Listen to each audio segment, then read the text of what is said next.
TGT PGT की तैयारी करने वाले मेरे सभी प्रिय साथियों को मेरा प्यार भरा नमस्कार। आज की वीडियो में हम लोग डिस्कस करेंगे विलियम बसवर्थ के द्वारा लिखा गया एकमात्र नाटक जिसका नाम है दी बॉर्डरर्स। अगर हम दी बॉर्डरर्स की बात करते हैं तो इसको लिखा गया 1795 से 1797 के बीच में।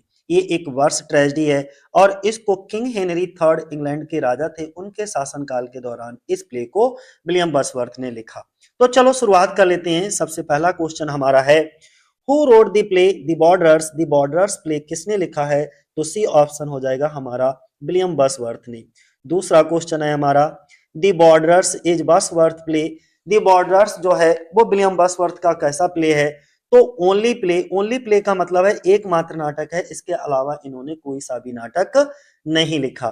तीसरा क्वेश्चन हमारा है, बोला गया है the play is written in which form? ये जो प्ले है वो कौन सी फॉर्म में लिखा गया है? तो ब्लैंक वर्स में इसको लिखा गया है, बी ऑप्शन हो जाएगा। The genre of the play, और इस प्ले का जॉनर क्या है? अगर हम इस प्ले के जॉनर की बात करें तो ये एक वर्स ट्रेजेडी है, बी ऑप्शन हो जाएगा हमारा।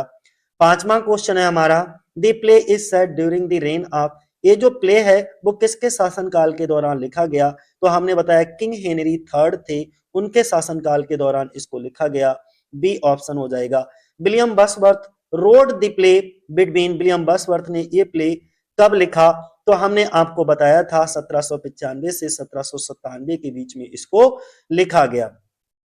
सातवां क्वेश्चन है हमारा, the play was attempted to be staged in. ये जो प्ले है, इस नाटक को मंचित करने का प्रयास किस वर्ष किया गया? तो कौन सी साल इसको मंच पर प्रदर्शित किया गया था? तो सी 1797 में, सी ऑप्शन हो जाएगा हमारा 1797। हु रिजेक्टेड द प्ले, लेकिन इस प्ले को किसने रिजेक्ट कर दिया था मंचित करने से?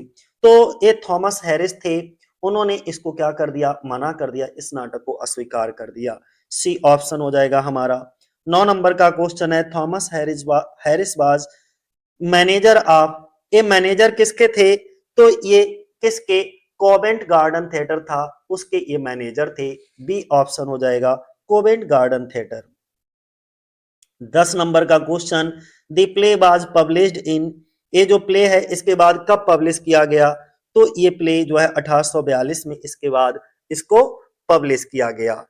अगला 10 के बाद 11 नंबर पे अगर हम बात करें तो 11 नंबर पे सेटिंग और बैकग्राउंड से रिलेटेड कुछ क्वेश्चन हैं, जरा देख लो। 11 नंबर का क्वेश्चन है हमारा, the play is set in which region? कौन से रीजन में इसको सेट किया गया, यानी कि इस नाटक की जो पृष्ठभूमि है, बैकग्राउंड है, वो किस क्षेत्र का है? तो कौन से क्षेत्र का है? उत्तरी सीमावर्ती क्षेत्र के दिखाए जाते हैं, तो नॉर्थ बॉर्डर रीजन दिखाया जाता है, उत्तरी सीमावर्ती क्षेत्र। अगला 12 नंबर का क्वेश्चन देखो क्या है, सेटिंग शोज कॉन्फ्लिक्ट बिटवीन, यानी कि ये जो प्ले है इसकी जो सेटिंग दिखाई जाती है, इनके बीच संघर्ष दिखाया गया है, किस चीज का? तो अंग्रेज और जो स्कॉटिश लुटेरे होते हैं उनके बीच में संघर्ष दिखाया गया, बी ऑप्शन हो जाएगा English and Scottish rovers. The time period is described as, इस नाटक में जो टाइम पीरियड डिस्क्राइब किया गया है वो कैसा? लॉलेस है, ठीक है, बी ऑप्शन हो जाएगा हमारा। आ, आ, ये अराजक या बिना कानून वाला कह सकते हो, लॉलेस, ठीक है। 14 नंबर का क्वेश्चन हमारा क्या है, Bosworth wrote the play after visiting. William Bosworth ने ये नाटक किसकी यात्रा के बाद लिखा था? तो ये क्या थे? रिवोल्यूशनरी फ्रांस की यात्रा के बाद इन्होंने लिखा था, फ्रांस की क्रांति के बाद कह सकते हो। फ्रांस की जो क्रांति थी उसकी यात्रा के बाद, ऐसे मान लीजिए। क्या है? Bosworth wrote the play after visiting, हाँ ठीक है, सी। नेक्स्ट 15 नंबर का क्वेश्चन क्या है हमारा, the play reflect, the play reflects ideas related to. ये जो नाटक है किन से जुड़े विचारों को दर्शाता है? तो फ्रांसीसी क्रांति, फ्रेंच रेवोल्यूशन के विचारों से जो फ्रेंच रेवोल्यूशन है उससे रिलेटेड आइडियाज को इस प्ले के अंदर रिफ्लेक्ट किया गया है। अब थोड़ा कैरेक्टर रिलेटेड क्वेश्चंस होंगे, जरा देखो। इसमें बोला गया है 16 नंबर पे कि लॉर्ड हर्बर्ट कौन है? तो लॉर्ड हर्बर्ट एक ब्लाइंड नोबेलमैन दिखाए जाते हैं, ठीक है, ब्लाइंड नोबेलमैन का मतलब होता है नेत्रहीन रईस व्यक्ति कह सकते हो। फिर इडोनिया कौन दिखाई जाती है, तो इडोनिया जो है 17 नंबर पे, इडोनिया वो डॉटर ऑफ हार्वर्ड, हार्वर्ड की पुत्री दिखाई जाती है, बी ऑप्शन हो जाएगा। अगला मर्माड्यूक कौन है, तो मर्माड्यूक जो है यहां पर देखो मर्माड्यूक कौन दिखाया जाता है, लीडर ऑफ बॉर्डर्स, ठीक है, बी ऑप्शन। इसके बाद में Oswald is characterised as, Oswald जो है वो क्रूप्ड दिखाया जाता है। ऑसवाल्ड का चरित्र चित्रण किस प्रकार दिखाया गया है, तो बहुत कुटिल व्यक्ति होता है, धूर्त व्यक्ति होता है, क्रूप्ड लिखा गया इसलिए उससे। अगला 20 नंबर का क्वेश्चन क्या है, Lord Kilford is described as, 20 number पे जो लॉर्ड किलफोर्ड का वर्णन किस प्रकार किया गया है, तो एक विलासी व्यक्ति के रूप में, ठीक है, बुलपचोरी क्या होता है, एक विलासता से भरा हुआ व्यक्ति होता है, उस व्यक्ति के रूप में इसका वर्णन किया गया है। मर्माड्यूक लव्स, ये जो मर्माड्यूक है वो किसको प्यार करता हुआ दिखाया गया है, तो बी एडोनिया को प्यार करता हुआ दिखाया गया है। मार्माड्यूक किससे प्रेम करता है, इडोनिया से। इडोनिया भी किससे प्रेम करती है, तो वो भी मार्माड्यूक से प्रेम करती है, तो यहाँ पे इडोनिया आल्सो लव्स मार्माड्यूक, ठीक है, बी ऑप्शन हो जाएगा। ये दोनों लवर दिखाए जाते हैं, मार्माड्यूक और इडोनिया। इडोनिया इज फोर्स टू, लेकिन इडोनिया को फोर्स किया जाता है शादी कर सॉरी रिजेक्ट करने के लिए, किसको, मार्माड्यूक को, तो बी ऑप्शन हो जाएगा हमारा। ठीक है, इडोनियो को ऐसा करने के लिए विवश किया जाता है, तो मर्माड्यूक को ठुकराने के लिए विवश किया जाता है। मर्माड्यूक इडोनिया को तब से जानता है, अगला question, Marmaduke has known इडोनिया since, कब से जानता है, सिंस चाइल्डहुड, यानी कि अपने बचपन से ही वह इडोनिया को जानता है। अगला अगर हम बात करते हैं, दी प्ले बिगिंस विद, ये जो प्ले है वो बिगिन होता है to warders talking, C option हो जाएगा। दो सीमावासियों की बातचीत से इस नाटक की शुरुआत होती है। सीमावासियों को किस रूप में देखा जाता है, तो the borders are seen as, सीमावासियों को देखा जाता है एक आउटलॉ के रूप में देखा जाता है। आउटलॉ क्या होता है, डाकुओं के रूप में आप कह सकते हो, ठीक है, डाकुओं के रूप में इनको देखा जाता है। They also act as, 27 number पे, और वो एक्ट भी कुछ इसी तरीके से, arbitrary law keepers, B option हो जाएगा। अब सर ये आर्बिट्रेरी लॉ कीपर क्या होता है, तो मनमाने ढंग से कानून लागू करने वाले के रूप में इन लोगों को जाना जाता है, ठीक है। 28 नंबर का क्वेश्चन है हमारा, the Oswald sorry Oswald convinces Marmaduke that, Oswald जो होता है वो मर्माड्यूक को यह विश्वास दिलाता है कि हार्वर्ड आइडोनिया का पिता नहीं है। क्या विश्वास दिलाता है, ये जो हार्वर्ड है इज नॉट आइडोनियाज फादर। अगला, Oswald claims Harvard plans to, 29 number का क्वेश्चन क्या है कि ओसवाल्ड दावा करता है कि हार्वर्ड की योजना है, क्या योजना, उसकी पवित्रता को बेच देने की, सेल हर इनोसेंस, बी ऑप्शन हो जाएगा। मर्माड्यूक एक्ट एज, ये जो मर्माड्यूक होता है वो किस रूप में काम करता है, तो वो एक मार्गदर्शक के रूप में काम करता है, गाइड के रूप में। अगला टर्निंग पॉइंट क्या होता है इसमें, Marmaduke loves Harvard sorry leaves Harvard, ये जो मर्माड्यूक होता है वो छोड़ देता है किसको, हार्वर्ड को, तो कहां छोड़ देता है, बंजर मैदान में उसको छोड़ देता है, ऑन बैरन मूर।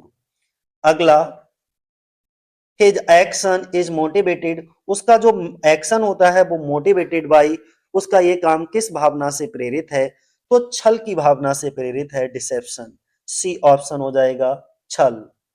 अगला, लेसी 33 नंबर पे देखो, लेसी एंड वेलेस को क्या पता चलता है, तो उनको पता चलता है उस वर्ल्ड के बारे में, जो सच होता है उसे पता, वो पता चलता है, तो ट्रुथ अबाउट उस वर्ल्ड, कौन सा, बी ऑप्शन हमारा सही हो जाएगा। मर्माड्यूक इनिशियली बिलीव्स, ये जो मर्माड्यूक होता है वो शुरू में किस पर विश्वास करता है, तो शुरू में उस वर्ल्ड पर ही विश्वास करता है, लेकिन बाद में इसकी सच्चाई पता चलती है। अगला, क्लाइमेक्स या इसका एंडिंग कैसा होता है जरा देखिए, लॉर्ड हार्वर्ड अल्टीमेटली, ये जो लॉर्ड हार्वर्ड होते हैं वो अंततः क्या करता है, तो अंततः उसकी मृत्यु हो जाती है लॉर्ड हार्वर्ड की, तो वो अंत में डाइस मर जाता है। इडोनिया इडोनिया क्या कर लेती है, लेड अवे बीपिंग, और वो रोती हुई वहां से चली जाती है, रोते हुए उसको ले जाया जाता है। ओसवाल्ड का क्या होता है, तो ओसवाल्ड एज इसको भी मार दिया जाता है, तो बी ऑप्शन हो जाएगा, इज किल्ड। मार्माड्यूक का क्या होता है, तो 38 नंबर पे मार्माड्यूक जो है वो वह अपने साथियों को ठुकरा देता है, तो रिजेक्ट कॉमरेड्स, उसके जो कॉमरेड होते हैं, उसके जो साथी होते हैं, उनको ठुकरा देता है। द एंडिंग एज, और इसकी एंडिंग कैसी हो जाती है, तो उसकी एंडिंग बहुत ट्रेजिक हो जाती है, और इसीलिए ये बर्स्ट ट्रेजेडी है। ठीक है, अगर हम थीम्स एंड एनालिसिस पे बात करें, तो द मेन थीम इज, इसकी मेन थीम क्या है, लव एंड बेट्रायल। इसका जो मेन थीम दिखाया जाता है वो प्रेम और विश्वासघात दिखाया जाता है। अगला, ओसवाल्ड रिप्रेजेंट्स, ओसवाल्ड को किस रूप में रिप्रेजेंट किया गया है, डिसेप्शन के रूप में, यानी कि छल कपटी के रूप में दिखाया गया है। अगला, मर्माड्यूक रिप्रेजेंट्स, लेकिन जो मर्माड्यूक होता है इसका कैरेक्टर कैसा होता है, ये किस चीज का प्रतिनिधित्व करता है, तो ये जो छल का शिकार बने एक निर्दोष व्यक्ति का कह सकते हो, बी ऑप्शन हो जाएगा, innocent victim of deception. Harvard symbolises, ये जो हार्वर्ड होता है वो किसका प्रतीक है, तो ये जो प्रतीक है वो मासूमियत और दुख का प्रतीक दिखाया जाता है, इनोसेंस एंड सफरिंग। अगला, इडोनिया सिंबलाइजेज, इसमें एक कैरेक्टर होता है इडोनिया, वो किसका प्रतीक है, तो वो मासूमियत की प्रतीक दिखाई जाती है, इनोसेंस बहुत दिखाई जाती है। द प्ले शोज, इस प्ले के अंदर दिखाया जाता है क्या, मोरल कंफ्यूजन दिखाया जाता है, यानी कि नैतिक भ्रम दिखाया जाता है। अगला, Oswald's plan is described as, Oswald का जो प्लान है वो डिस्क्राइब किया जाता है एज के रूप में, मैकियावेलियन। ठीक है, बी ऑप्शन हो जाएगा, ओसवाल्ड की योजना किस रूप में वर्णित किया जाता है, तो मैकियावेलियन का मतलब ही होता है बहुत कुटिल। ठीक है, कुटिल का मतलब छल कपट से भरी हुई। मर्माड्यूक इज डिस्क्राइब्ड एज, ये जो मर्माड्यूक होता है वो डिस्क्राइब ओपन हार्टेड दिखाया जाता है, बिल्कुल ओपन हार्टेड का मतलब खुले विचारों वाला।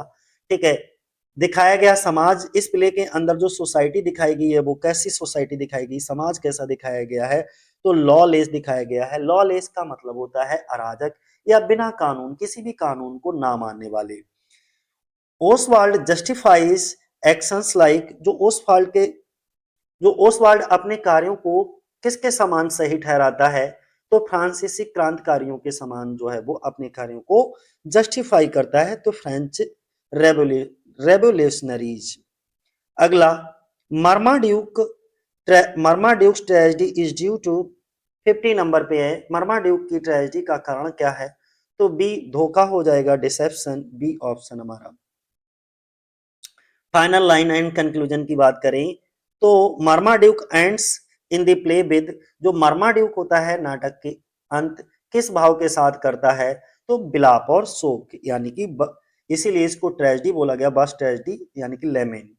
इस फाइनल स्टेट सोज, इसका उसका जो फाइनल स्टेट होता है यानी कि उसकी अंतिम मनोदशा क्या दर्शाती है, तो पछतावा, पछतावा मतलब रेग्रेट। ठीक है, बी ऑप्शन हमारा हो जाएगा। The tone of the play is, इस प्ले की टोन कैसी है, तो इस प्ले की टोन बहुत humorous, sorry dark and tragic, माफ करना, सी डार्क एंड ट्रेजिक है, गंभीर और बहुत ज्यादा दुखद है। ये नाटक किस बात पर जोर देता है, तो ये जो प्ले है वो एम्फेसाइजेस यानी कि जोर देता है किस चीज पर, मॉरलिटी पर जोर देता है, तो बी ऑप्शन हो जाएगा हमारा। 55 नंबर का क्वेश्चन है, Bosworth revise the play before publication, William Bosworth ने नाटक के प्रकाशन से पहले उसमें क्या बदलाव किए थे, तो बहुत ज्यादा हैवली, बहुत ज्यादा बदलाव किए थे। ठीक है, the delay in publication shows, 56 number पे है, प्रकाशन में देरी क्या दर्शाती है, तो असफलता और संशोधन, फेलियर एंड रिवीजन। अगला, the conflict in the play is mainly, 57 number पे नाटक में मुख्य कॉन्फ्लिक्ट, मुख्य संघर्ष है वो किस चीज के अंदर है, नैतिक चीजों के अंदर है, तो बी ऑप्शन हो जाएगा हमारा। मर्माड्यूक डिसमिसेस, 58 नंबर पे मर्माड्यूक किसे बर्खास्त करता है, तो अपने साथियों को, हिज कामरेड्स, बी ऑप्शन हो जाएगा। The tragedy result from 59 number पे, इस ट्रेजेडी का परिणाम है झूठ और हेर फेर, लाइज एंड मैनिपुलेशन। और आज की वीडियो का आखिरी क्वेश्चन हमारा, overall message of the play, इस प्ले का ओवरऑल मैसेज क्या है? तो डिसेप्शन लीड्स टू ट्रेजेडी, यही इसका ओवरऑल मैसेज है। ये जो डिसेप्शन मतलब छल कपट से ट्रेजेडी उत्पन्न होती है, ठीक है, दुखद घटनाएं उत्पन्न होती है। अगर आप छल कपट करते हो तो दुख जरूर